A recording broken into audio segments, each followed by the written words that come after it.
Terima kasih Anda masih bersama kami dalam Berita Padang. Berikut 3 berita utama hari ini. Bertransaksi dengan polisi yang menyamar, seorang pengedar sabu-sabu di Payakumbuh dibekuk. Mencuri daging di Pasar Raya Padang, pelaku ditangkap polisi di Kabupaten Solo. Sejak bulan Januari hingga bulan April tahun ini, Polda Sumbar menangkap 436 pengedar narkoba.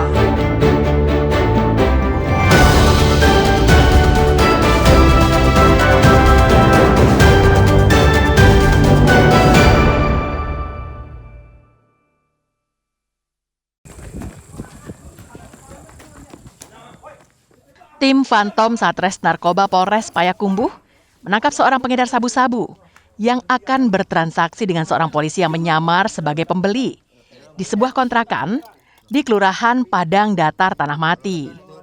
Berlian, pemuda pengedar ini, berhasil dipancing untuk melakukan transaksi.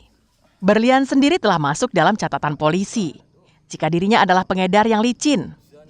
Namun pada saat penangkapan itu, Berlian tak berkutik karena kalah jumlah dari polisi yang menangkapnya. Dari penggeledahan yang dilakukan, ditemukan 5 paket sabu-sabu ukuran kecil dan sedang yang disimpan dalam tasnya. Selain sabu-sabu, penggeledahan yang disaksikan perangkat kelurahan itu juga menyita uang hasil penjualan sabu-sabu dan 1 unit sepeda motor. Untuk pemeriksaan lebih lanjut, tersangka dan barang bukti langsung dibawa ke Mapores Payakumbuh. Untuk melakukan penangkapan ini kita melakukan undercover boy, kemudian pelaku dapat kita ringkus. Dan selanjutnya kita juga mengamankan 5 paket narkotika jenis sabu, kemudian juga kita mengamankan 1 unit sepeda motor, dan juga mengamankan uang hasil dari penjualan narkotika jenis sabu. Polisi masih mengembangkan kasus ini untuk mengungkap jaringan peredaran sabu-sabu yang dilakoni Berlian. Ikhlasul Ihsan melaporkan dari Payakumbuh.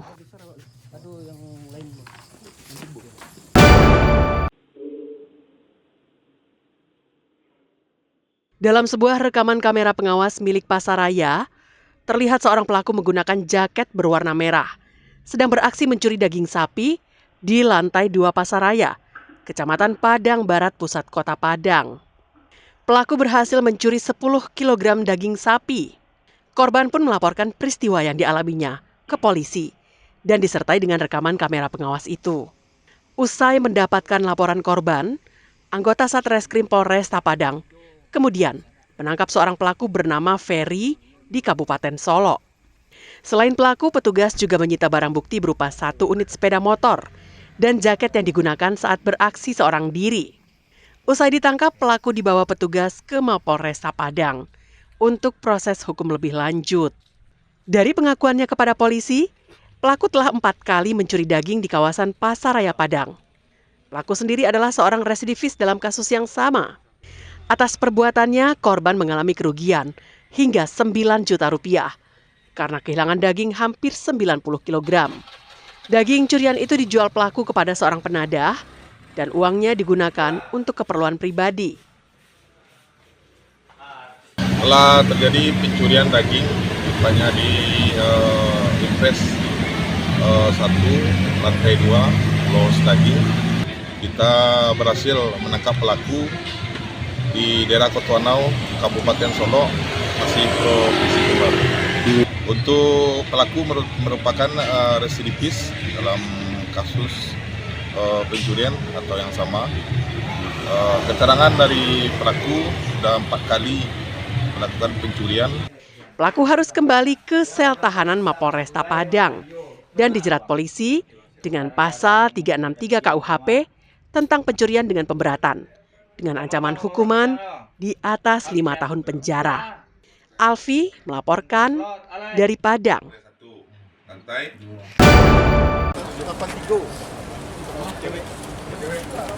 Sejak bulan Januari hingga bulan April tahun 2025, jajaran Polda Sumatera Barat berhasil menangkap 430 orang pelaku penyalahgunaan narkoba. Sebanyak 20 orang diantaranya merupakan perempuan. Mereka semua dihadirkan pada saat ekspos di halaman Polda Sumbar. Kapolda Sumbar, Irjen Gatot Tri Suryanta mengatakan, barang bukti yang berhasil disita, yakni sabu-sabu seberat 7,6 kg, ganja 199 kg, dan pil ekstasi lebih dari 1.500 butir. Sedangkan untuk profesi dari semua tersangka beragam, mulai dari pegawai swasta sebanyak 190 orang, wira swasta sebanyak 122 orang, mahasiswa 1 orang, buruh 27 orang, pengangguran sebanyak 95 orang, dan seorang anggota polisi. Kapolda berjanji akan membabat habis semua bentuk peredaran narkoba. Untuk itu, orang nomor 1 di Polda Sumatera Barat ini juga menggandeng Danrem, dan Lantamal, dan Lanut, Gubernur, dan semua pemangku kepentingan lainnya untuk ikut memberantas narkoba. Untuk 2025 tadi sudah saya sampaikan, totalnya ada 388 kasus dengan tersangka tadi 499. Itu tadi kan ada 300, ulangnya ada 479 itu perempuan dan ulangnya laki-laki dan 20 perempuan. Dan Rem 032 Wirabraja mengapresiasi dan mendukung penuh kebijakan perang melawan narkoba yang dilakukan polisi. Dan Rem berjanji akan membantu polisi untuk memberantas narkoba di Sumatera Barat dan akan menindak secara tegas jika anggotanya terlibat dalam penyalahgunaan narkoba. Kalau pencegahan dari intern kami, setiap waktu kami selalu bersosialisasi kepada anggota bahwa narkoba ini merupakan musuh bersama kita. Dan bagian kota sendiri yang terlibat dalam permainan narkoba ini, ya tuntutannya sangat luar biasa berat hingga dipecat. Berdasarkan data tahun lalu yang dirilis Mabes Polri, Sumatera Barat berada di posisi ke-6 sebagai provinsi yang tingkat peredaran narkobanya tinggi se-Indonesia. Robiha melaporkan dari Padang.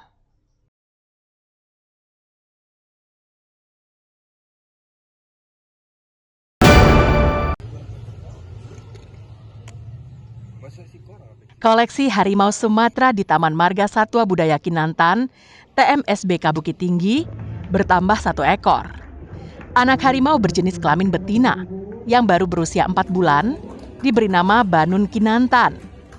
Banun lahir dari hasil perkawinan harimau jantan yang bernama Bujang Mandeh dan berusia 12 tahun dengan harimau betina yang bernama Mantagi yang berusia 9 tahun pada tanggal 28 Desember 2024 lalu. Pada Rabu siang, Banun Kinantan diperkenalkan secara resmi ke masyarakat awam oleh Wali Kota Bukit Tinggi. Dokter yang menangani proses perkembangan Banun menjelaskan, awalnya harimau melahirkan 1 pasang bayi. Namun saudara Banun yang berjenis kelamin jantan hanya mampu bertahan hidup 2 hari. Banun sendiri tidak sepenuhnya mendapat ASI dari ibunya dan digantikan dengan susu kambing. Saat ini, dalam sehari Banun sanggup menghabiskan 1 kilogram daging sapi atau daging ayam. Mengingat bahwasanya induk dari Banun maupun bapaknya Bujang Mandeh dan Mantagi ini itu sudah cukup berusia lanjut. Nah, kita pada saat pertengahan 2023 kita lakukan program breeding. Kemudian alhamdulillah baru berhasil di tahun 2024 dengan lahirnya Banun. Nah, kelahiran Banun tentu tidak mudah juga, di mana Banun lahir hanya mendapatkan sedikit susu dari induknya. Dengan beberapa kali kelahiran harimau Sumatera di kebun binatang, TMSBK Bukit Tinggi menunjukkan telah berhasil menjalankan tugas sebagai lembaga yang mengelola konservasi ex situ atau konservasi di luar kawasan hutan. Kabid Daya Tarik Wisata Kawasan Konservasi Dinas Pariwisata Bukit Tinggi menerangkan, Banun Kinantan merupakan harimau ke-8 yang menjadi koleksi TMSBK Bukit Tinggi. Bertambahnya koleksi satwa liar yang dilindungi itu diharapkan dapat menambah daya tarik TMSBK. Tentu ada karena itu merupakan proses alaminya dari harimau Sumatera ini, tapi kita melakukan breeding ini, perkembangbiakan ini, perkembangbiakan terkontrol, artinya tidak ada yang kawin sedara. Harimau kita yang sudah dewasa itu ada 7 yang sudah dewasa, tambah 1 Banun yang kecil. Keberhasilan ini akan menjadi warisan berharga bagi generasi mendatang yang tetap dapat melihat harimau Sumatera secara fisik dan bukan sekadar cerita masa lalu semata. Dina Amrina melaporkan dari Bukit Tinggi.